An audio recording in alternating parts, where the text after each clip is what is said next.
I would say what for me makes a good sci-fi movie is when the technology is wet. Oh, yeah.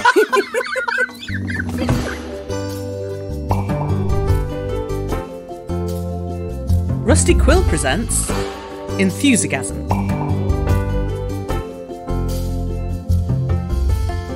Hello, friends and fans, and welcome to Enthusiasm, the show where we talk about a few of our favourite things.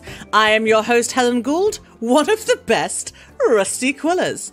Today, we're talking about sci-fi films, and I am astronomically glad to be joined by Kathy, Johnny, and Tom. As always, we shall introduce ourselves alphabetically. So, Kathy, what are your pronouns and what do you do? Hello, I'm Kathy Ranella, she, her, and I am an audio master at Rusty Quill. And Johnny, what are your pronouns and what do you do? Hi, I'm Johnny, he, him.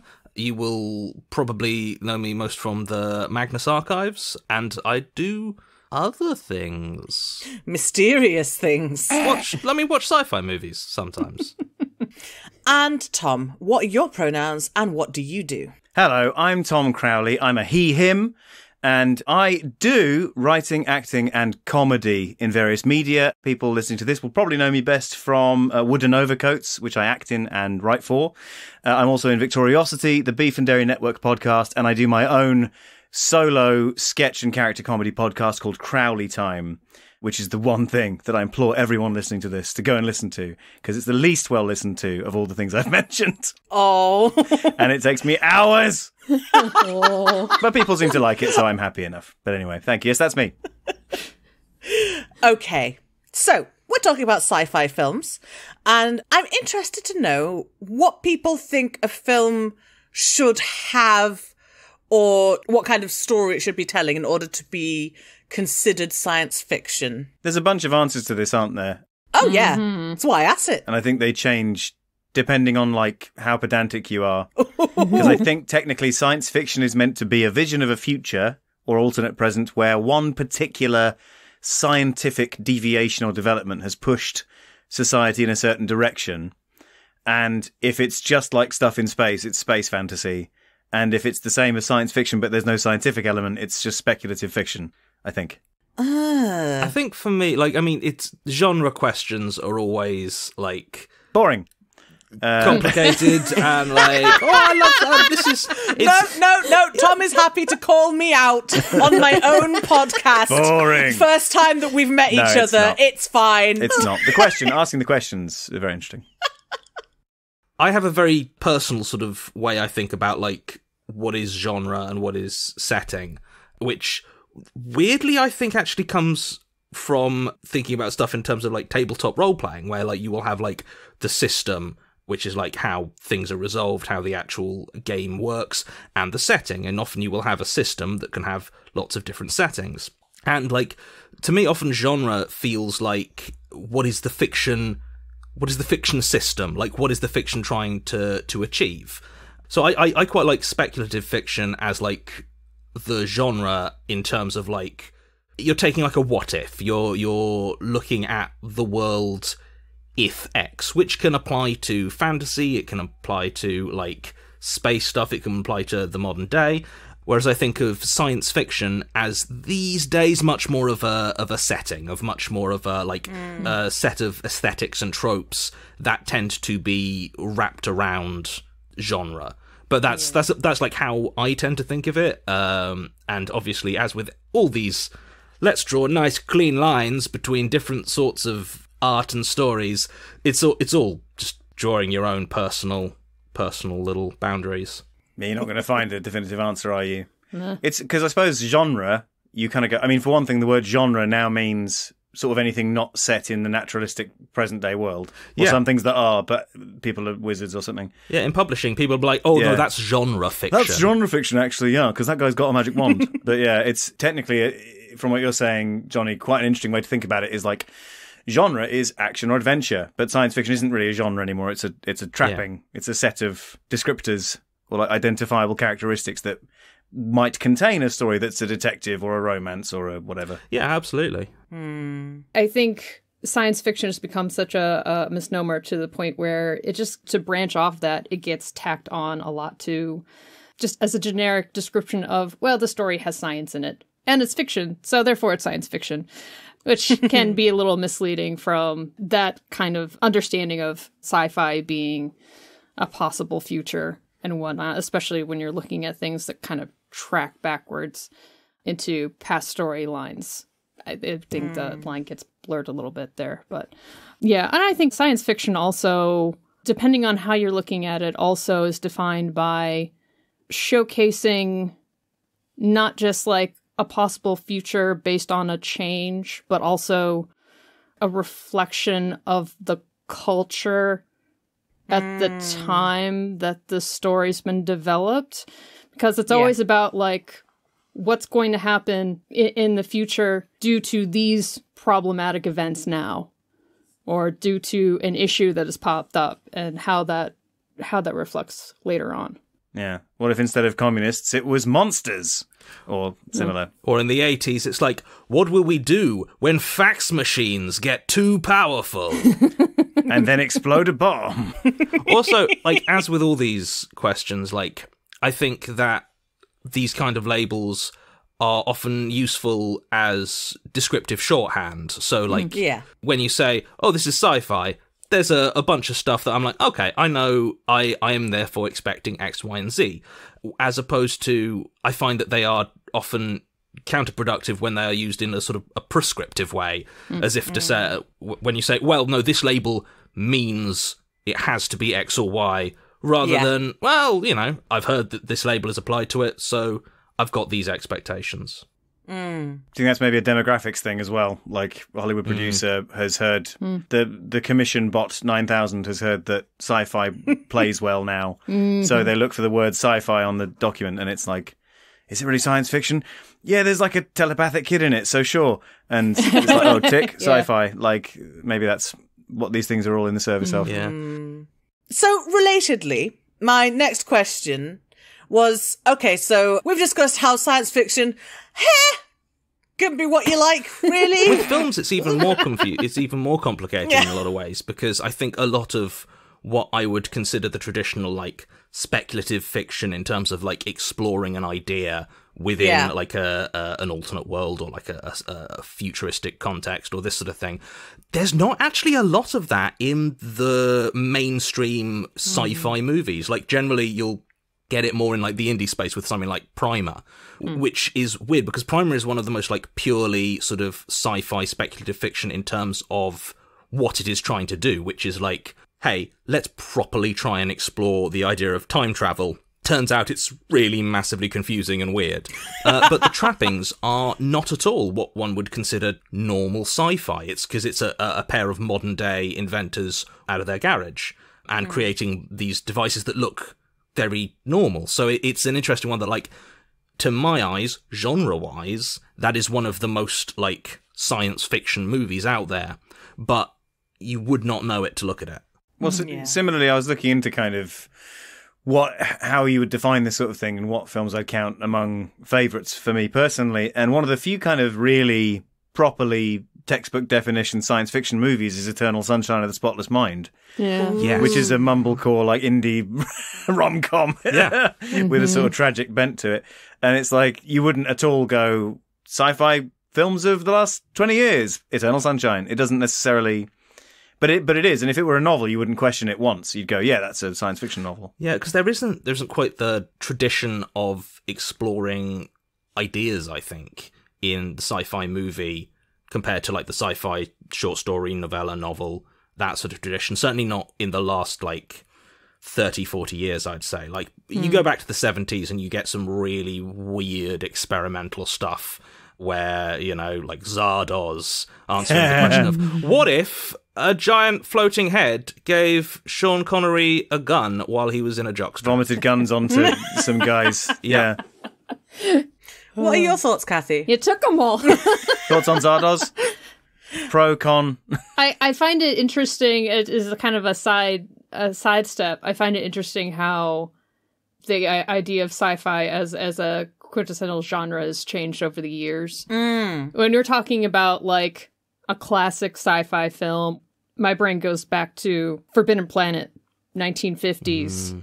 One of the very first good, what I mean by good is non-B-movie sci-fi films, because there are many B-movie sci-fi films back in those days. Yeah. I don't actually know much about Forbidden Planet. What's actually... I would definitely go watch it. It's maybe about an hour and a half long, hour and 45 minutes.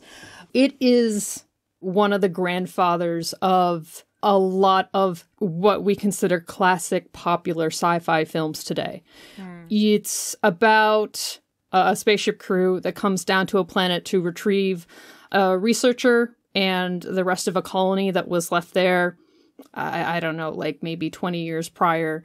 And they find that there's only one survivor left. And his daughter. And the whole story goes forth in like figuring out why they're there by themselves and why suddenly the crew has a problem leaving. Oh. Yes. It's based on the Tempest, I believe. Yeah, Forbidden Planet is inspired by the Tempest, and like the Caliban figure is this really cool invisible monster. Yes. And you just sort of see the footprints going around, and at one point there's some special effect that like shows it in like energy detail, and it's a really cool 60s sci-fi effect. Actually, I really rate it. That one moment is a very fluid animation that is I don't know, it gives off a lot of like animation vibes from like in the 80s when you had that combination of animation and live action kind of meshed together for a time. But there's so many tropes and ideas that are established in Forbidden Planet that go on to show up in Star Trek, Star Wars, Doctor Who, you name it. Transporters, certain borrowed props, special effects. It really sets the look of like it really sci-fi does. for the rest of the century. Yeah. I know they reused a load of props from Forbidden Planet for various episodes of The Twilight Zone, which, being like a ginormously popular show at its time, I imagine that also bled through and created this incredibly influential aesthetic just by accident. Because they went, I needed a spaceship. Oh, there's one on the back lot. We'll use that. What was this in? Forbidden Planet or something? I don't know. Can't remember. That robot suit's cool. Let's use that. And it's because they haven't got any money because it's television in the 1960s. I love recycled props, like periodically. Weirdly, like the soldier armor from Starship Troopers keeps cropping up in low budget sci-fi shows. Oh, nice! Because they've clearly just got a whole bunch of them still in a prop warehouse somewhere, and so whenever they're like, oh yeah, we need some like military looking dudes in space. It's like, here, have the old Starship Troopers armor. Beautiful. They must have made so many of them because there's a lot of shot. They don't all look like digital compositions either. Like they must have made dozens of those things, and they're quite generic. Yeah, that's a free cycle. Yeah, no, exactly. And obviously, this is back in the day where, like, if you had a lot of extras dressed a certain way, what that meant is you had a lot of costumes left over. Now they just film one guy and then duplicate him. Digitally 4,000 times. Also, from what I've heard, a lot of the stuff that they make props out of these days degrades a lot faster than the stuff they used. I could be talking completely at my arse for this, but yeah, I think modern props degrade faster than old ones, but I could be. You know what? I don't even remember where I heard that. So did you dream this, Johnny? I might have. Who knows? Is our thesis then that one of the things that makes a good sci-fi film is how many props from it get reused in the future? Yeah, in low-budget television programs. To be fair, if that's the case, then almost all period dramas are also amazing sci-fi films. Yes. Yeah, true. Because the number of, like, Elizabethan dresses in Hollywood is, like, 3. Yeah. It's because they take so long to make. It's very, very complex and very expensive. Space soldier future guy, easy. Yeah. Elizabethan Lady of the Manor, incredibly difficult. I mean, what else on a more serious bent makes a good sci-fi film? My answer is sort of dull, but it's just what I would say about any film, which is like the human element of it. Like, and by human, I mean any humanoid thinking creature. The person element. You know, especially with sci-fi, it could be an alien. Yeah, it could be a robot, could be anything. Yeah. But it's, you know, characters with interesting personalities that interact in interesting ways with other characters, stories that come from character, and jokes that ideally also come from character. Some degree of sort of humour of some kind. Nothing too po-faced, in my opinion. That's more subjective, I suppose. But also, what I realised was also, I think a key thing is taking the core idea, even if you're not going down the conventional one key scientific idea route, whatever your sort of central plot idea is, or interesting reality or time-bending idea, whatever it might be, and like really live it with some kind of commitment and invest some screen time and script time into how will people react to this. And I've got one specific example, which is only because I watched it recently, but has anyone seen Timeless? No. Which I believe is on UK Netflix. But it's a kind of a sort of transcontinental Doctor Who kind of thing where, like, they wanted to do a time travel type story, but in Timeless specifically, it's historical events. But I think the first episode suffers really badly from, like, being edited down from maybe a feature-length pilot to a 45-minute episode. Because your central team is, you know, science, it's a straight out of central casting, like sci-fi movie main characters. You've got the female lead who's like a historian, you've got a military guy who's there to be the muscle, and you've got a nerd guy who's there to keep track of the like machines, basically. So the female historian lead, I think because of some harsh edits, essentially her introduction to, like, we've got time travel is like, cool, and you go, it's just like, sort of ruins the entire first episode, because you go, hang on, this is your entire life's work, understanding history, you can go there now. Yeah, cool, what? Wow, that's crazy. Anyway, let's go. That's ridiculous. I kind of respect that as a reaction. Yeah. I like that. Imagine being that unfazed. But would you do that? If you were shown time But the machine? fact that someone could is so wild that I'm like, yeah, I want to see what kind of person that is. I find it hard to relate to that person who's just like, wow, really? Anyway, That's where are we why they're going? interesting. Yeah.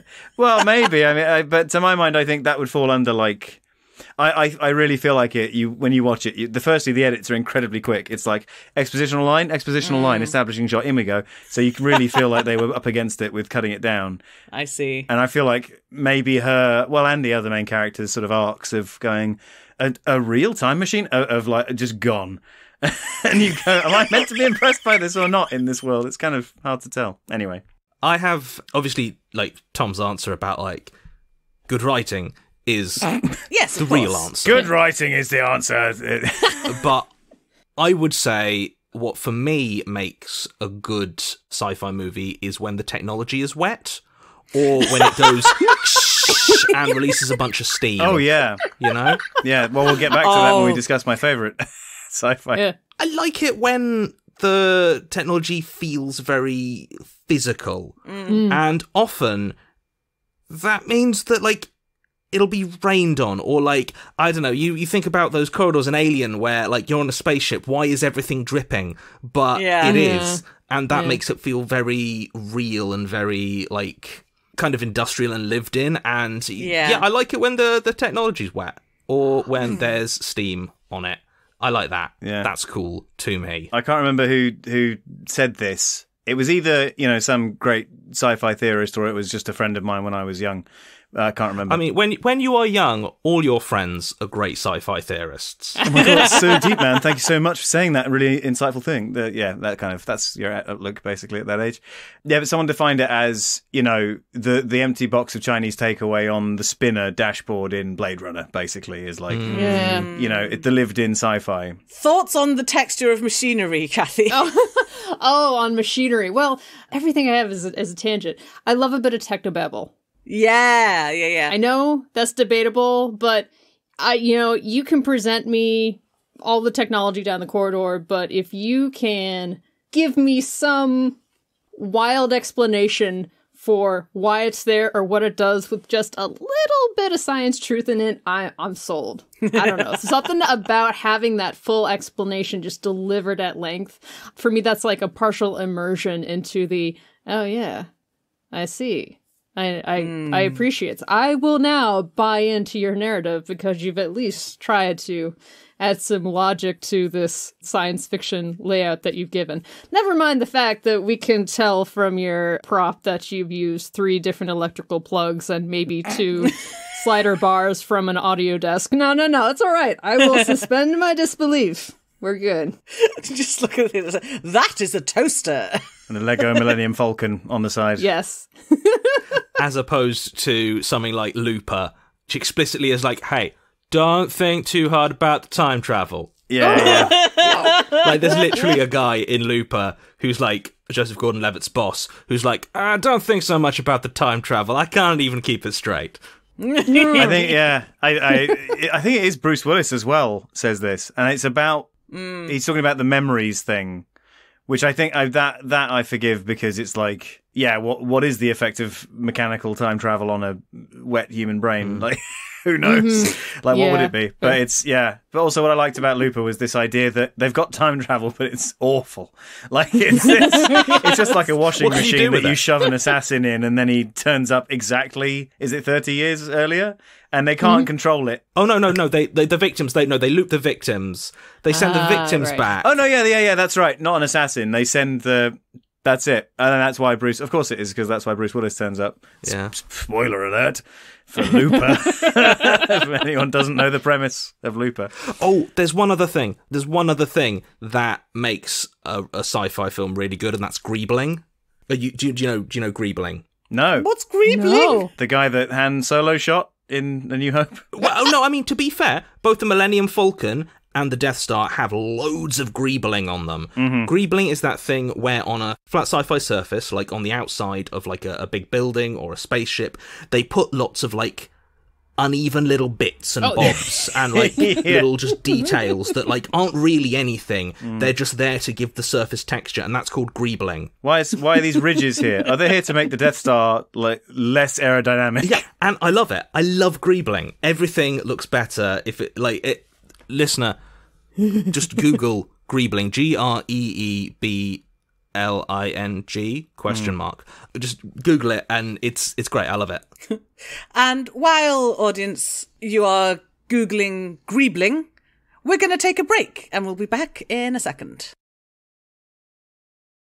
And welcome back. Okay, so we've discussed what sci-fi is and what is cool about it. And so now we're going to get into the meat of the question.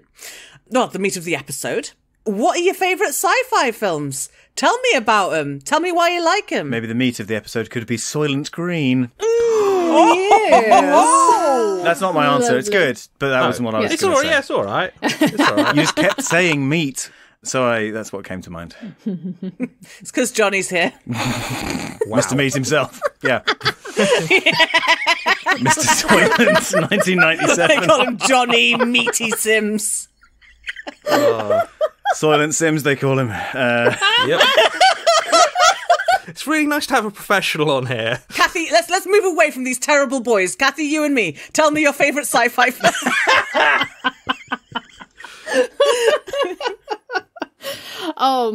Let's see. I've got a soft spot for sci-fi comedies when they pop up. Ooh. I love them. I love them to bits. I love Galaxy Quest. I love... That's so good. I think Paul's really nice. I love Hitchhiker's Guide to the Galaxy. Oh, well, naturally. Well, naturally. But also the TV series that preceded the movie as well was brilliant and wonky. So many 80s movies that went down that trajectory of weird science. You know, from Back to the Future, Ghostbusters, Bill and Ted's, all those, just wonderful. If I was to look at something non-comedy, I did recently watch a series of shorts called The World of Tomorrow by Don Hertzfeldt. I think I'm saying that correctly. Oh, right, yeah. I don't know Yes. They're a series of animated shorts made over the course of probably 3 years total, I think.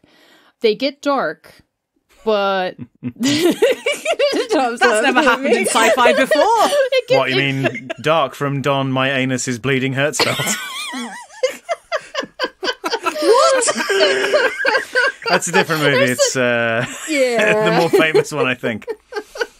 Is the movie called My Alien? What is it? It's the Rejected Ads, I think it's called, Rejected Yes. Adverts, which was Okay. that was the one that I guess went viral, but kind of before that was the thing, I suppose. It was very popular. Yeah, back in the early 2000s, yeah. Yeah. Bunch of rejected animated shorts for hypothetical big companies that then the animation kind of took over itself. I see. What I love about this series of shorts, that they are shorts, which after Lord of the Rings kind of made the presence of made it known to Hollywood that, hey, people will sit for like a 3-hour-long movie. That I think a lot of sci-fi movies have kind of like gets into a big, long drama that you gotta sit 2.5 hours for.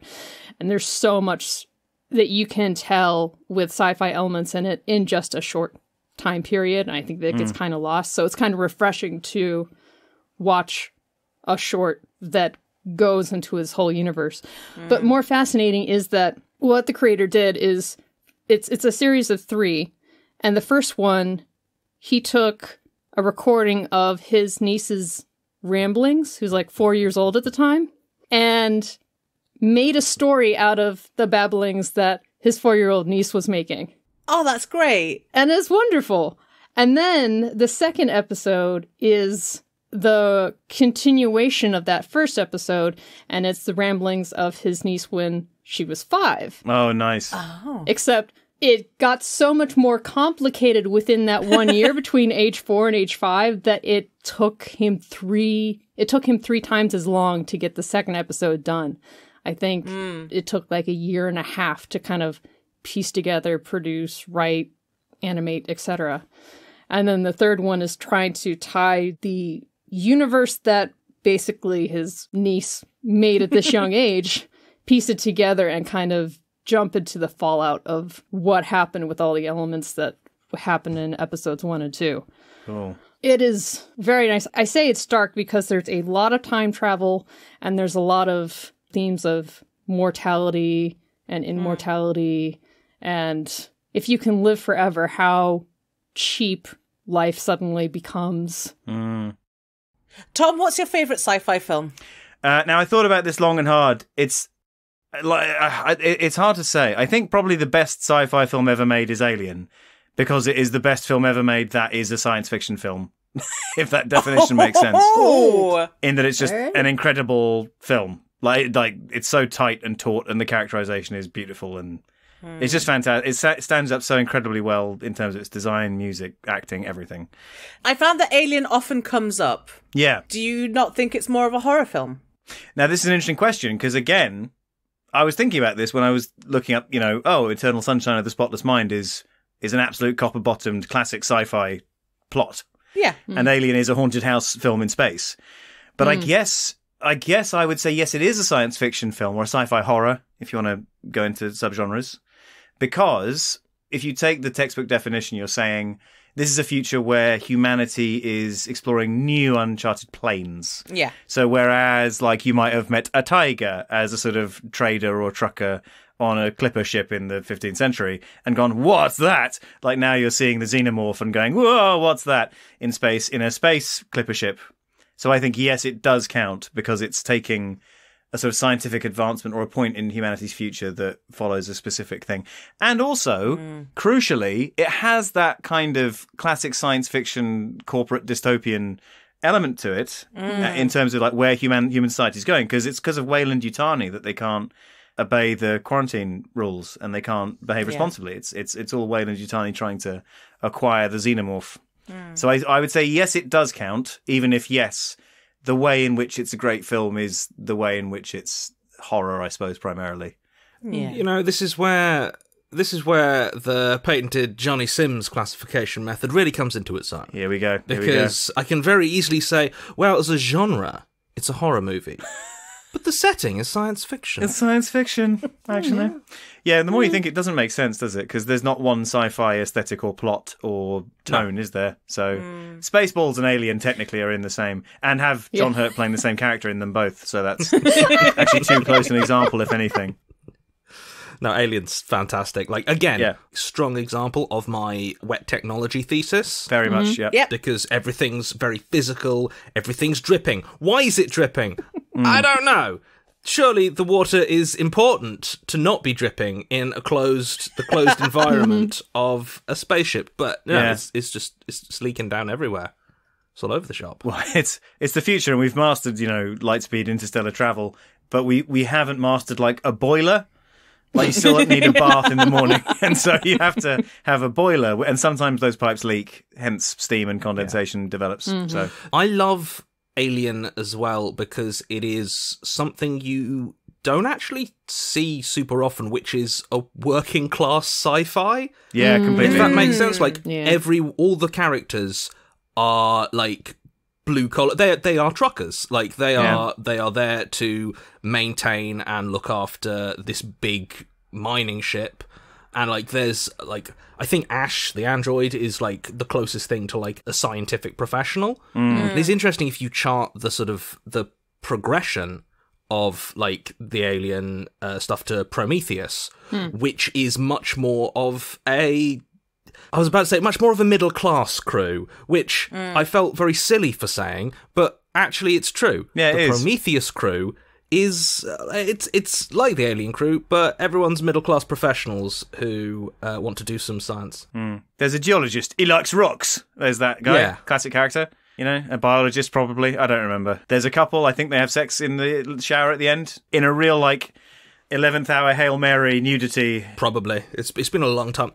I'll be honest, Prometheus did not stick with me. Yeah. It's not great. I mean, like, yeah. But I think that is one reason. I think what you're describing there as well, I think you can make a really interesting comparison with another contender for favourite sci-fi, which is another film that also could be called a horror instead, which is The Thing. The Thing!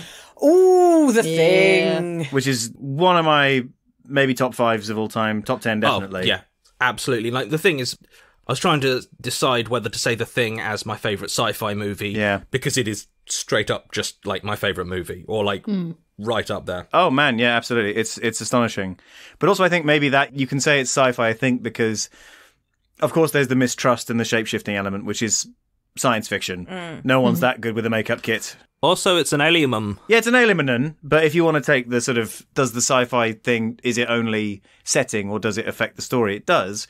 Partly, again, because it's kind of virus-like mass reproduction is the reason they can't let it get away from the base, which also sort of drives the plot. So I think, yes, it is sci-fi, true blue. It asks the question, what would the world be like if there was an horrible shape-shifting monster which could look like you? That's right. And then didn't look like you and looked like you but with a big mouth where your head was, and you were chomping on a guy and he was like, ah, ah, and Kurt Russell was trying to get the flamethrower going, but it wasn't going, and It's reviled in the paramedic community, that film, Yeah. as what ifs go.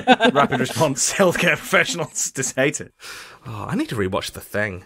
But no, so I think you can make an interesting study of The Thing and I think it's 2011 remake / prequel to The Thing. Because The Thing, it's a film about men.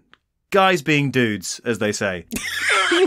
Just guys being dudes with a couple of dogs. Yeah, it's about dudes rocking in the snow. Again, kind of a working class sci-fi movie. I suppose there's a lot of doctors, professionals, like soldiers, pilots, people who might be in kind of slightly more middle class or possibly professionals. But it is all pitched as it's got a very blue collar vibe. Yeah, very much so. They're working their nickel, they're working their shift, and it sucks. It's awful, and they hate it, and it's really lonely and boring, and they're a bunch of sweaty, frustrated men, who just desperately want to have a break and go home. It seems to be when they're at their least patient that this awful thing strikes. And so it's just a bunch of guys making really bad decisions because they're tired and lonely and angry and they're running out of whiskey. Yeah. So, Johnny, is it fair to say that The Thing is your favourite sci-fi film?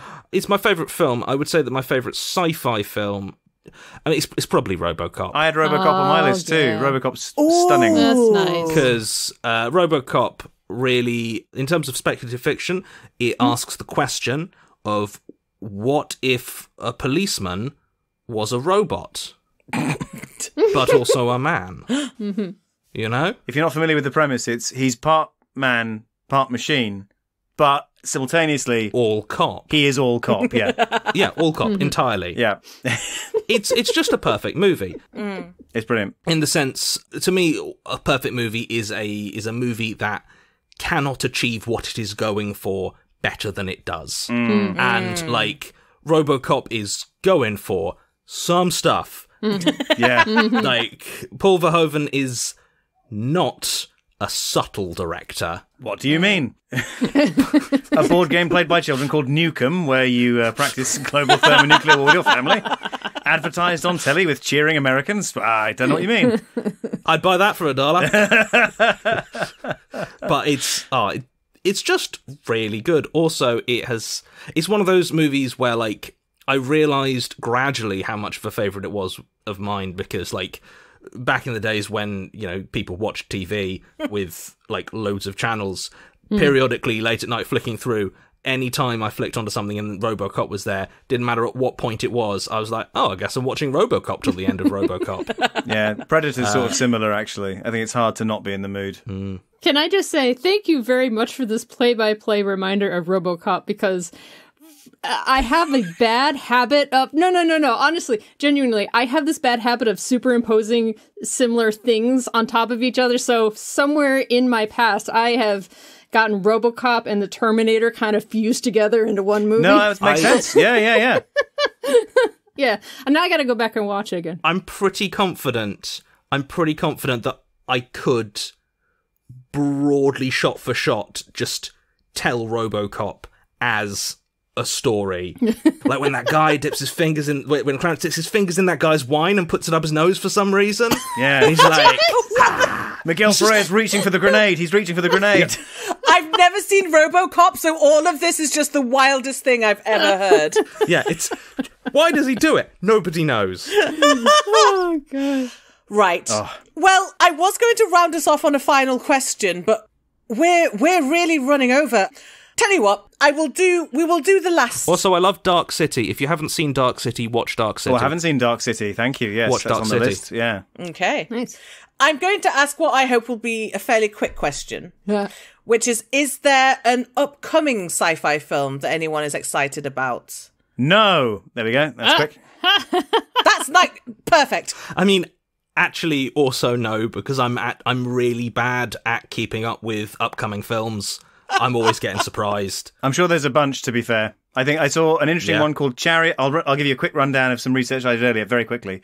Chariot is a film that's coming up starring John Malkovich with an interesting premise. It looks like it might get too wrapped up in its own nonsense.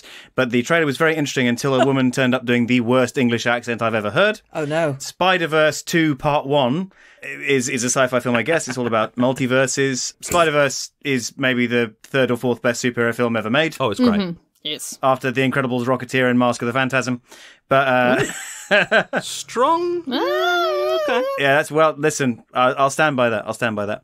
If you want to do another enthusiasm on Batman the Animated Series, Oh. Helen. Oh, God, All yeah, right. absolutely. Yeah. Any time, anywhere. Yes, please. But I loved Spider-Verse so much, I worry about it being stretched out beyond its welcome and getting franchised to death like everything else. We'll wait and see.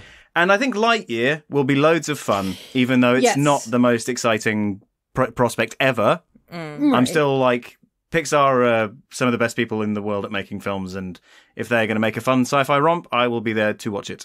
Yeah. What about you, Kathy? Of the lineup that's coming down the pipeline, I would also say Lightyear. I don't know what to expect from it, but the more I see the trailers, the more I'm catching on to somebody, or maybe the entire department, is in animation or in storyboarding. Definitely has a sci-fi background, and they definitely went in to do their research, both in fiction and fact, because you've got certain shots that they're throwing out there in the trailer of like the launches and the mechanics. It very much it gives off some NASA vibes from some of the recent launches. I see. And a lot of the shots that they're previewing, there's one that kind of reminds you a little bit of Dagobah from Star Wars. There's another shot that looks eerily like something out of Space Above and Beyond, which is a 90s sci-fi TV series. And still more that kind of looks like it could be related to Halo shots a little bit. So it's like, it's all over. It's like, you know what? This looks like it could be a fun Easter egg basket of like little sci-fi goodies for the nerds out there. So for that alone, I'm looking forward to seeing that one. I like the idea. I quite like that it's like a PG-13. Yeah. I really actually want them to go a little bit further and make it a hard R to reference the fact that certainly in my youth, a lot of the coveted children's toys were for movies that were thoroughly inappropriate. Yeah, Aliens. They were Aliens action figures. And of course Aliens there were. action figures. RoboCop. Like, you got loads of RoboCop merchandise. And I'm like... Remember when Buzz Lightyear shot that guy's dick off in Lightyear? Yeah, exactly. And so there's a part of me that, like, I really love the idea that in Toy Story, Buzz Lightyear is an action figure for, like, a really dark, gritty sci-fi movie that has been inexplicably marketed to children. What if, like, we've got kind of like references to maybe Dagobah, I imagine there may be a sort of a Hoth analog, maybe even some sort of Halo-esque looking stuff. Yeah. What if you go through all that stuff and you think, oh, what's going on here? And at the very end of the film, a guy comes out, from the shadows, and it's Bruce Willis, and this film is also in the Unbreakable universe. Or the Fifth Element universe. Oh, well, now that's a different story. Yeah. I'm in. It is the story that we cannot go into now. Shame. But I am interested in it, and listener, you can ponder it and write your own version of what might happen in that film. Thank you for listening to us talk about so many things. Sci-fi movies, right? Just all the way through. As much as 20% of it probably usable. Yeah. This podcast is 12 minutes long. And thank you very, very much to you, my lovely guests, for coming on the show. This has actually been a lot of fun. I've laughed a lot. So, I will see you in the next episode. But for now, it's goodbye from me. Goodbye. And it is goodbye from then. Do you all want to say goodbye? Bye. Goodbye, I love you.